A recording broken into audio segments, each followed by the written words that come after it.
grandchildren blessings. Mom is supremely blessed because she has 27 grandchildren, and they span 3 generations: Gen X, Gen Z, whom we call millennials, and Gen Z. The eldest grandchildren are in what we used to call middle age. Surprise, surprise. But the youngest is a teenager in Canada. May I invite Mommy's grandchildren to stand up to be acknowledged? Please. Quite a number we have here. We ask the grandchildren to write love letters from Mommy on her 99th birthday, and out of the 27, 20 responded.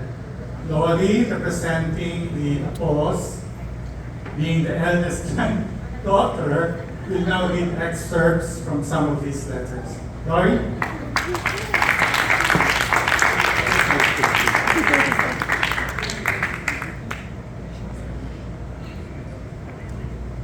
Hello? Hi. Hello, everyone. I'm Lori. I am the eldest grandchild. And as Tita Rina Jimenez David earlier said that some of us are entering our golden years, I myself, the eldest grandchild, will be entering my golden year 2 years from now. So it is quite a place of honor to be the eldest grandchild. Happy birthday, Lola. Can you hear me? All right. So I'll have to take my glasses off. Talagang 2 years away from golden years. So here is an excerpt from the letter of Davy, eldest son of Tita Puput and Tito June Galvez, who lives with his wife Michelle, son Alex, and daughter Hannah in Concord, California. He talks of Lola instilling in him the love for reading. My strongest memory of Lola Nena is of her reading to me when I was probably 3 or 4 years old. In fact, it's one of my earliest memories, period. We were living in Singapore at our Orchard Road flat, and she would read my favorite book to me called Are You My Mother? It's the story of a baby bird who is lost and keeps asking different animals, Are you my mother? Lola would also then crack my toes by wiggling each one and then gently tugging them until they cracked. Lola.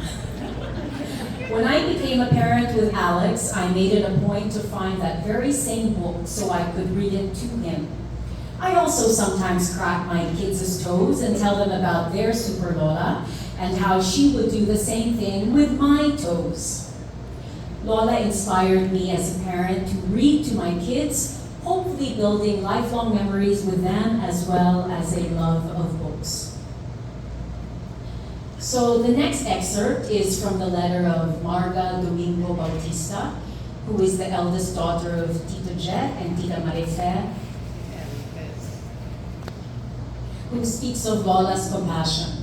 Marga, like Lola, has found her passion and calling in teaching grade 1 kids at the international school in Kuala Lumpur.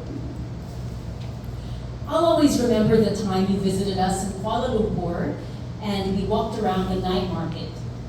We walked at your pace, and I remember you stopping in your tracks upon seeing a homeless person begging for money in the middle of the road. You instantly bent down to that person's level and handed over our takeaway leftovers from dinner. You took his hand and whispered something in his ear.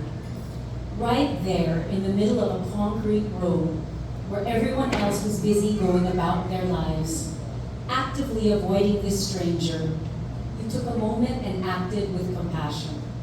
I can only imagine how grateful that person felt. You made someone invisible feel seen and his needs considered. From Halifax, Canada, Nico Ocampo Bautista, only child of Tito Bingo and Tita Nympha, writes about how his decision-making process is guided by Lola. I may be separated from you by over 10,000 kilometers and I've been unable to be with you as much as I would like, you have nevertheless been a massive influence in my life. As a young man going about life and facing various new experiences, trials, and tribulations, there is a persistent thought in the back of my mind that poses the questions, what would Lola do? What would Lola think? In response to these questions, my approach to life has always been tempered with what I have always associated with Lola: level-headedness, spirituality, calmness, and wisdom. The fourth letter is from Kota Kinabalu, where Aina, the Tito Ton's youngest child, lives with her husband Ethan Lam and her only child Kyle. Aina thanks Lola for being a super Lola in the real meaning of the word super. Thank you for being the rock of the Bautista family. Growing up, we, your grandchildren, and now your great-grandchildren, saw you as quite literally a super Lola, a strong, loving, prayerful woman with a beautiful face and a more beautiful heart and a very intelligent mind. You have been an inspiration to so many of us, and we can only wish to be even half of what you are.